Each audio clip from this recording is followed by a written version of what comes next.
Nakakaawa yung nangyari sa mga bata sa Maasin, Iloilo 'no, yung nag-trending sa social media, yung nasunog yung bahay nila dahil yung bahay nila is gawa lang sa kawayan. Tapos 5 silang magkakapatid na natutulog, ang mga edad ng bata ay 1 hanggang 12 years old. Tapos yung dalawang medyo maedad na is nakaligtas pero marami silang sugat, nagpapagaling sila sa ospital. Tapos yung tatlong natira, yung isa may polio daw, tapos yung dalawa talagang bata pa kaya talagang sila yung nasunog sa bahay. Ang magulang daw nito sabi ay nagpunta daw sa lamay ng kapitbahay at yun nga ang nangyari, may siga sa kapitbahay na yun daw ang pinag-umpisahan ng sunog. So nakakaawa lang yung mga bata dahil hindi natin alam kung kapabayaan ba ng magulang na iwanan sila lang ng mga bata para pumunta lang sa isang lamay.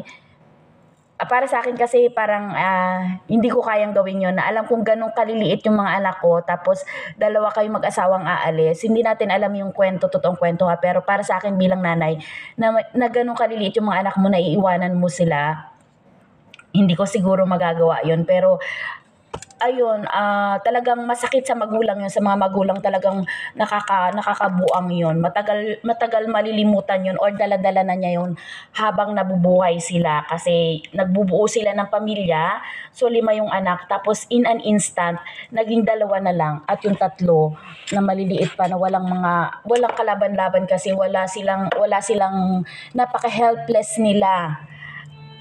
Bigla na lang silang nawala ng gano'n-gano'n na lang. So, para sa ating mga magulang, dapat lagi nating iniisip ang kapakanan ng ating mga anak. Lalo 'pag mga bata pa, kasi yung mga bata nakasalalay lang yan sa atin, eh. Nakadepende yan sila sa atin. So, tayo ang magulang, tayo ang may responsibility sa lahat. So, nakakaiyak lang, nakakadurog lang ng damdamin na makita at mabalitaan yung ganyang mga pangyayari na mga bata kasi talagang dapat ingatan yan, eh, talagang hangga't kaya natin silang ingatan, hindi natin dapat sila mawala sa paningin natin, especially yung isa nga may kapansanan, may polio, tapos yung mga bata pa talaga kasi imaginin mo yung isa, 1 year old lang, mga anghel talaga sila na pupunta na lang sa langit, parang kumbaga ang hirap tanggapin, ang hirap mapatawad sa sarili bilang magulang. Kung ako yun ha, talagang siguro mababaliw ako. Hindi ko kayang tanggapin yun. Sisisihin ko siguro yung sarili ko. Ewan ko ha, ako yun. Pero sana maka-move on. Sana maging okay yung mga magulang. Pero tingin ko matatagalan or parang mahirap mangyari yun para sa akin ha.